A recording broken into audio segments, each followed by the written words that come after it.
Hello, hello. I'm thrilled to be with you today to talk a little digital marketing. Now, I have to say this presentation is longer than a half an hour, so I'm going to cruise through this information pretty fast.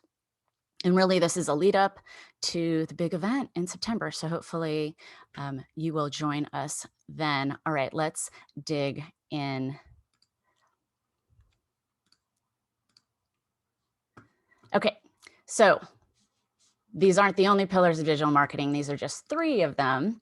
Real quick, if you've seen me speak before, you've seen these pictures. I'm a writer at my core. I'm a strategist, a marketer, event professional. I'm a podcaster. I'll share a little bit more about that at the end. I'd like to jump off and out of things, and I'm a huge 49ers fan. My friend Jessica Phillips owns a marketing agency. It's a relationship marketing agency.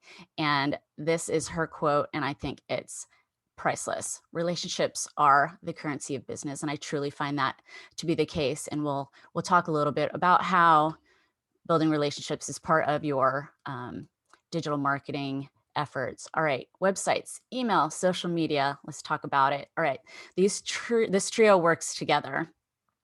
To call it magic might be a stretch, but I do think that we need to think about them in concert with each other. So your website is your house. That is the real estate, the only real estate that you own. And that's also a destination, right? Like that's people seek you out. They do a Google search. We're not going to talk about search engine optimization today. Very important, but it is a piece of the bigger puzzle. Email is you going to them, right? You going to their inbox. Social media, that's where you nurture those relationships and build community and send them to your website, right? Hopefully that's where your blog lives. And so we'll dig into each of these in more detail. Okay, so we're going to start with websites. This is your top piece of real estate. And truly, this is, we say social media is like rented land, right? You should not put all of your efforts in that place because a platform can be taken away from you at any moment, really. So make sure that your websites are solid. Make them accessible. I'm going to talk more about this at the end. You're going to hear me say this a few times because it's super important and something I've become pretty passionate about, making sure that every person can read what you're putting out there. So we'll dig into that. Keep them fresh. Truly, this is about being current, redoing your website every couple of years, potentially, or, fully giving it a great refresh every couple of years at a minimum.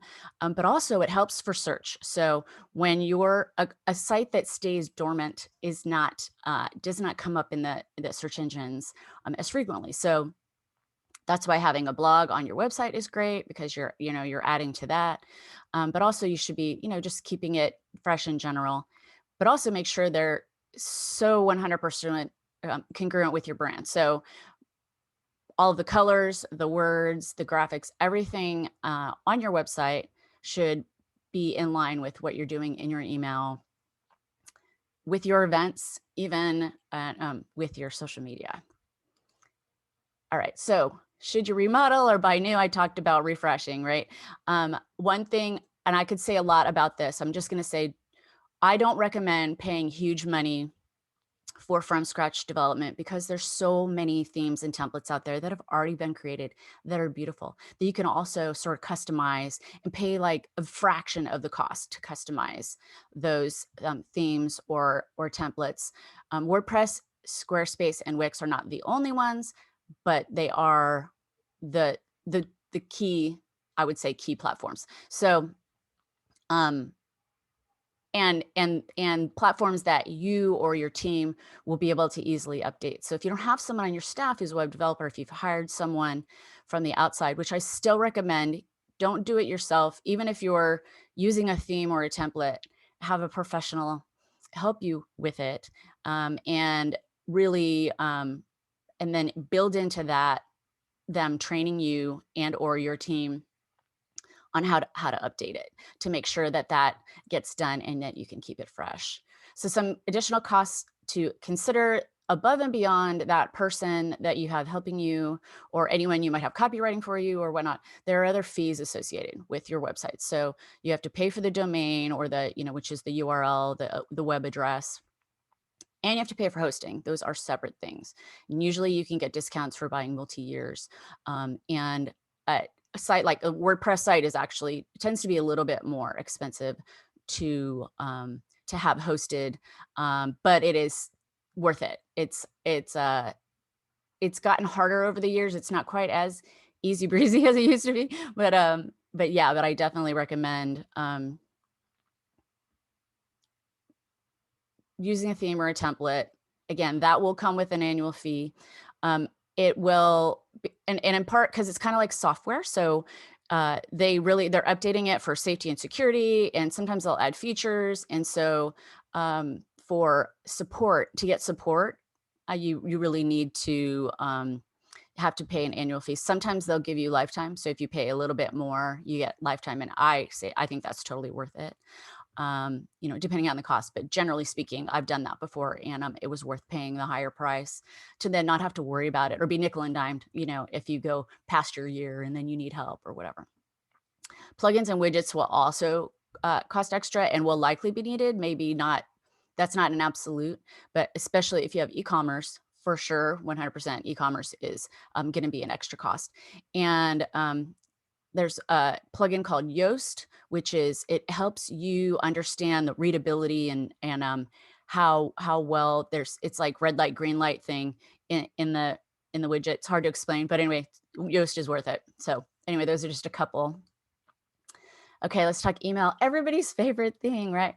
I think we have a love-hate relationship with email, but I want to start out with getting back to basics. So you should be gathering email addresses at any possible interval along the customer or attendee journey, really. So, but also be clear about what they should expect. So are they signing up for a newsletter? Are they just registering for your event? If they're registering for your event, I think you need to make it clear what kind of email they can expect from you, and that their privacy is important, that you're not going to sell their information. I know we see that and we think, but with GDPR and with the California privacy laws, we're seeing more and more about how we're protected. We're also seeing more and more about like what more they want to be able to show us, right? When you accept those cookies, there's a whole slew of different things. That's one thing. But anyway, just gather email, but also, and be clear, but also keep them tagged in your CRM. CRMs are as you probably heard before, a garbage in, garbage out kind of scenario, but I recommend tagging, especially if you met someone at an event, or however it is they got into your system, they should be tagged with how you obtain them, and that'll help you market to them in the future too. So it's for you, but it's also for them, because you should be serving them. And we'll talk a little bit more about that, which actually leads me to my next bullet. You're in each and every email, you should be providing value. Every email that you send out should not be selling. So the idea is you give, then you give again, then you give again, and then you sell. And if you're providing value, then you'll see over time how your open rates are improving, and hopefully your click-through rates, depending on whether you have one in your, not every email is going to have a click-through, right? It's just going to be informational. So, make sure that you're providing value to them, or, they'll opt out anyway. So, and you probably should send more email than you think. And that sounds counterintuitive. I'm going to give you a resource for some guys who are like mind-blowingly awesome about email and will help you in every which way. They're called the email heroes for a reason. Yeah, so send frequent email, but again, make sure that you're providing value every time. And if you're trying to sell them in every email message, they're gonna opt out for sure. All right, I'm just going to touch on this real quickly, but I didn't want to go without saying landing pages are a great idea to use in association with your email. Yes, you can send them to your website. However, it depends on what you're doing. So a landing page, this is kind of like, think of it as, if they're registering for your event, basically that page that they land on after they click through your email you're trying to get them to do something, right? You're trying to get them to register for your event. So this is the same idea.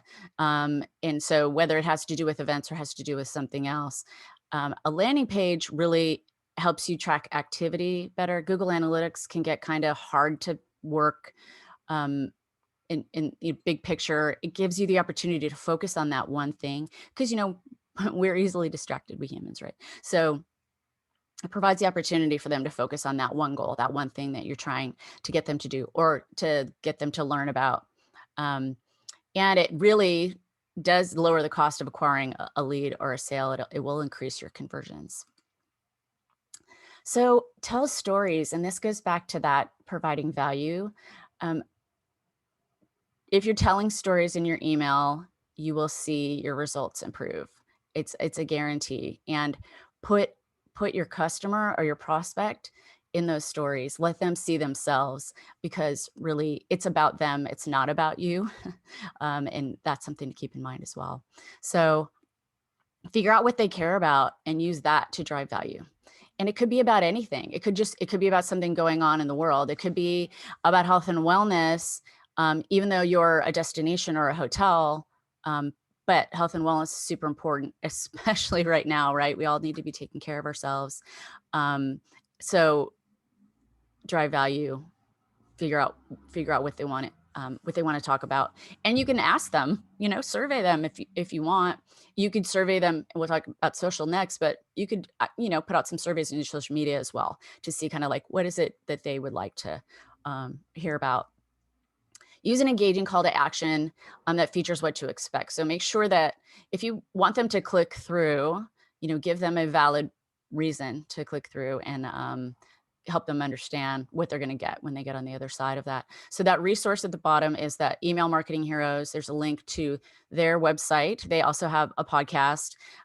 They're incredible. Their podcast episodes are pretty brief, and they just like get right to the point. They are a little cheeky. They're English guys who, use language a little bit sometimes. So be aware of that.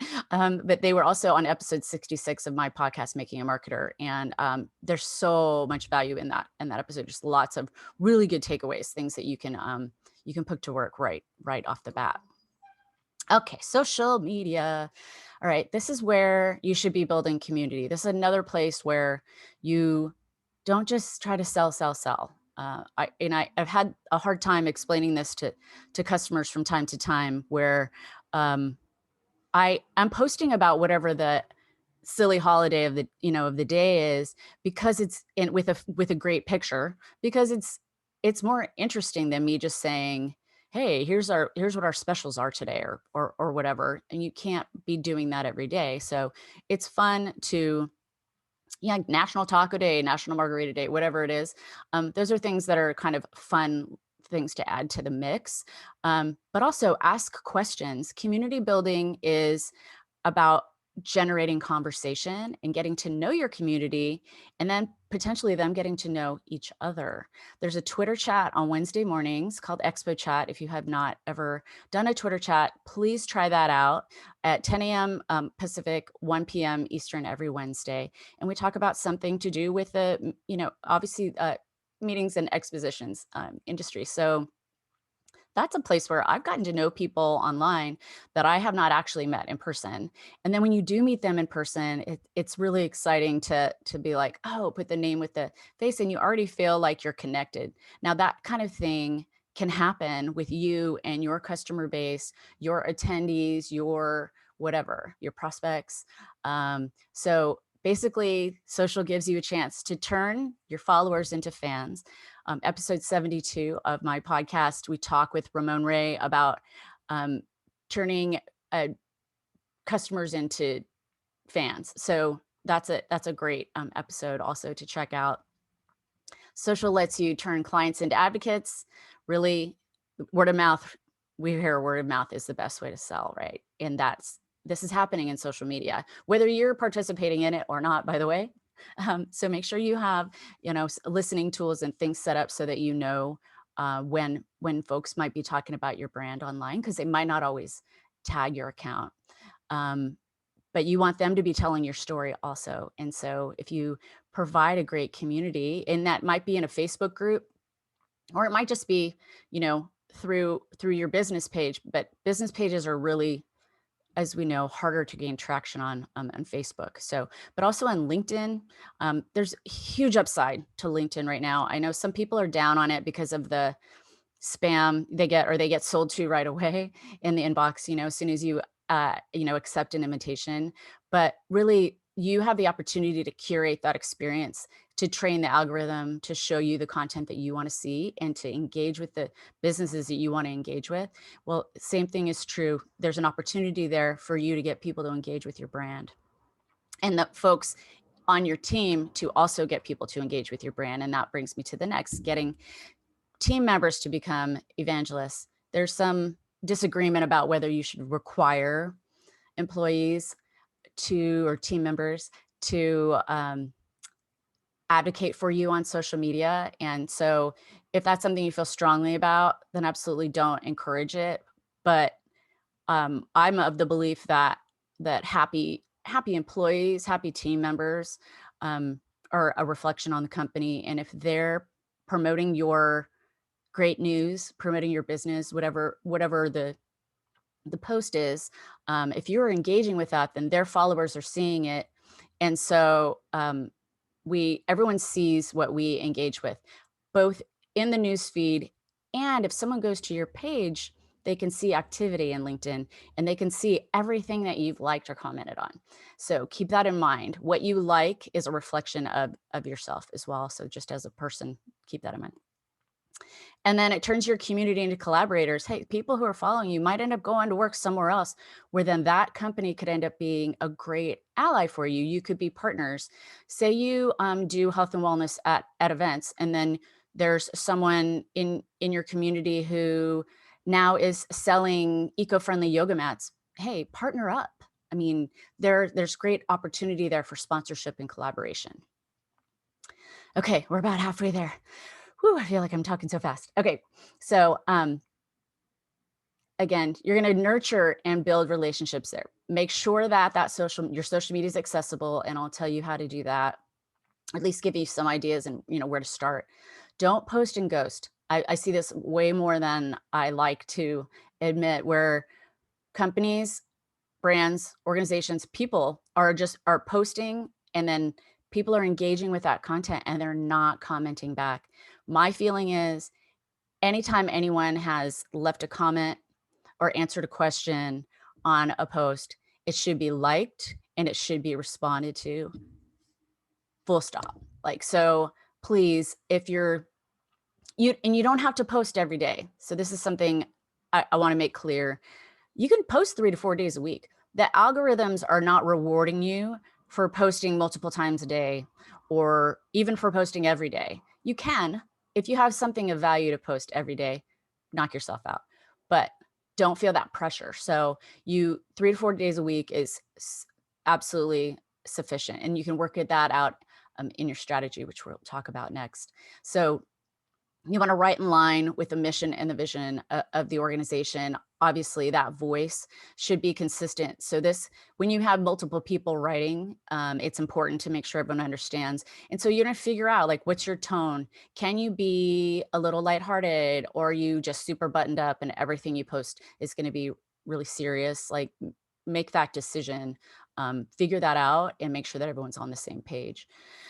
I can't say enough about live video. The audio platforms are new. I'm actually going to be talking about that, using audio to supplement your events at Event Tech Live, the US and Canada Event Tech Live in June. So come check that out. We're going to talk about podcasts and Clubhouse and Twitter Spaces, and how those can be used to supplement any kind of event that you have. But live video is great for the algorithm. Every platform places a higher value on live video, and you can reuse that content. You can, get it transcribed, the video transcribed, and use that to create a blog post. You can take snippets out, little nuggets of awesome content, and make those your social media posts. So keep in mind that live video is about the personalities and the people being on camera, but also it's about, like, what else you can get. And I'm going to give you a tool that's really going to help you with repurposing content. Here at the end, I have a slide with lots of resources. So I mentioned a strategy, a plan and a strategy. It's essential. Shooting from the hip is just not going to get you any kind of result that you want. So it really helps you manage who's doing what and what platforms you're going to be on. Again, you don't have to be everywhere, but where you are should be really good. So keep that in mind as you figure out like where are your people? Where are you going to get the most traction? And maybe if you have 4 different platforms going and you realize 2 of them are super inactive, maybe you just delete those accounts. Something to think about. If you're not active, it looks worse. It's kind of like the olden days where like if you didn't have a website, suddenly you didn't exist. Well, if you have bad social media or social media that's like just not attended to, it's not a good look. So remember that. It enables you to define what tactics. So strategy is the how and like the what result do we want to get, and then the tactics are the what. Like what are we going to do? How are we going to do it? And so figure out which ones you want to include. And it helps you to figure out like what metrics are to measure success. And I want to talk a little bit about vanity metrics. Try to not place too much value on follower count. Try to not place too much value on the shiny object. I'll tell you a quick story. Jessica, who I mentioned the quote from earlier, that her company has a client who they sell water bottles. And so it's like, okay, well, so many companies sell water bottles. Like what's your differentiator? They are super cute and catchy. They have catchy sayings on them. But what she helped them do is to turn it into them not just trying to sell water bottles, but to engage with their community and talk about what's important to them and make it more about lifestyle, helping the environment by using, a water bottle and all that kind of stuff. And it took about a year, but they ended up increasing their revenue by like 300% year over year. But their follower count on Facebook went down by, I believe it was Facebook, by 1,200. And so that's just an illustration to show you that it's not about the numbers. They're good to take a look at to see like, all right, what's maybe getting more activity than something else, kind of looking at it from that perspective. It's worth looking at. Run those reports, but I just wanted to emphasize to not place too much importance. Don't get all over your social media manager because you haven't had 100% increased follower rate in the last 6 months or whatever it is, this goal that you might have, set for them. And it helps you coordinate with the other 2 pillars. These are, as I mentioned at the beginning, right? These three things all work together. So make sure that your social media is working with your website and your email plans. Hopefully some of your social media is trying to drive people to your website and to get people to opt in to your email lists. I'm not going to talk about this too much. Come to the conference in September, the W.I.T.H conference in September, and I'll talk more about hashtagging. But I had this slide, so I wanted to include it. Here's some resources if you want to see kind of what's trending in terms of hashtagging. By and large, hashtagging is not as important as it used to be because keyword search is working pretty well on some platforms. But anyway, not going to dig into that. So accessibility, lots of clickable links on this page for resources, and I'm going to go through these really quick. The alt text on all images is basically anytime there's an image on any website or in any social media, you have an opportunity to include this text that describes what the image is. And so it becomes a little problematic. Screen readers can't read. If you have an image that has a ton of text on it, someone who's visually disabled, or maybe they're using a screen reader because they had eye surgery, whatever it is, that screen reader can't read it to them, can't read the content that's in that image unless it's put in the alt text. And some of the social platforms really limit you, so you have to be careful there. But also, so my advice is just limit the amount of flattened text that you have in your images and put that text in your actual post. But alt text is super important, and make sure you're using it everywhere throughout your website and all your social media. Camel case, as you can see, is the first a letter of every word being capitalized. Otherwise, screen readers try to guess. Like if you have 5 words that are all lowercase, it's trying to guess what you're trying to say, and it just reads it as it looks, which is not going to help the person who is trying to hear what the content is. Every video that you put out should have captions. Limit your emoji use. This one's really hard for me because I love emojis. But another thing, and there's a resource, Emojipedia, and it's written just like it sounds. Look it up. Emojipedia will tell you the descriptions of every emoji. So while it's been awesome that we now have all these emojis with different skin colors and there's a lot more diversity in there, what it also means is that sometimes you have 3, even maybe up to 7 words that describe an emoji, and the screen reader reads those words. So keep that in mind. And that's another reason why I try to put them at the end if you can. I know sometimes it's more fun, throw one in the middle, whatever, but just don't use them excessively. And don't use custom fonts. There's some apps out there that allow you to put custom font in Instagram or Twitter. The thing is that screen readers can't read that font. And so you will be taking that content away from someone who's visually impaired. And ASCII art, I don't know if you know what that is, but it's, sometimes you'll see people will create images using all sorts of different kinds of punctuation. And I've always wondered, how the heck do they do that? But yeah, it turns out it's really bad for people with disabilities, so people who can't, who are using screen readers. That is, it throws everything off. So try not to do that. Great resource, Alex Heinrich. She's a social media manager for a college in Florida, and she's made accessible digital her mission. And so there's resources, links to her website, lots of great information there. The link in the header is to a government site about accessibility and things you should know. And then Alex was on episode 75 of Making a Marketer, and the link is there as well if you want to just quickly listen to that while you're doing dishes or whatever. And she talks about some of this stuff, and then we talk about some other things as well. Okay, so to round up, recap of the 3 pillars. Your website is your home base. Email and social should be driving traffic there. Email gets you into their house and informs them or encourages an action, hopefully. Social media is where the party is. It helps you build the other 2 pillars and drive people to your website and build that email list. And obviously, too, as I talked about, community, that's the party part, right? And then all 3 should be accessible so that you aren't leaving any humans out of your content. Okay, some tools and resources. Descript is the one that I mentioned that gives you a bajillion ways to reuse content in different ways. And I am just starting to get into it, but I have friends who are big video people who are living and dying by Descript. So check that out. Wave allows you to create really cool videos very easily. You can drop pictures in, drop videos in. It gives you transitions. You can put lower third text on your videos, captions, the whole 9. It's really worth the money for sure. Lights Camera Live, my friend Stephanie Liu, that's her show that she does where she helps people really, lots of tips and all that kind of good stuff about doing live video. She's an amazing resource. Unbounce is a landing page resource.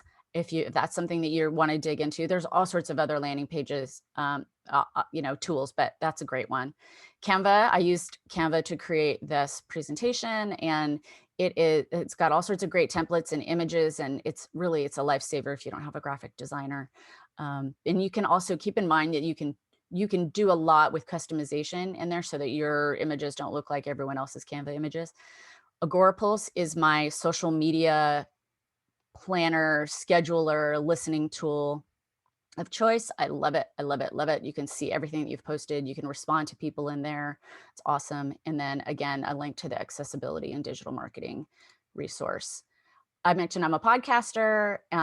We're rounding out. We have about 5 episodes left of season 4 of Making a Marketer. So check that out. We do have some event specific episodes in there as well. Awesome people like Michelle Bruno and Dalia Algazar, guest Kiki L'Italien, Tahira and Dean. And then inside events, I hosted the first 18 episodes of that. So check that out. If you are a podcast listener, thank you so much. Please, if you have any questions, reach out. That is my email. Twitter and LinkedIn are my two main platforms that I'm most active on. And so you can always find me there pretty much at any time. Thank you so much. And I hope you learned a lot. I know it was a lot in 30 minutes, and I hope I will see you again in September.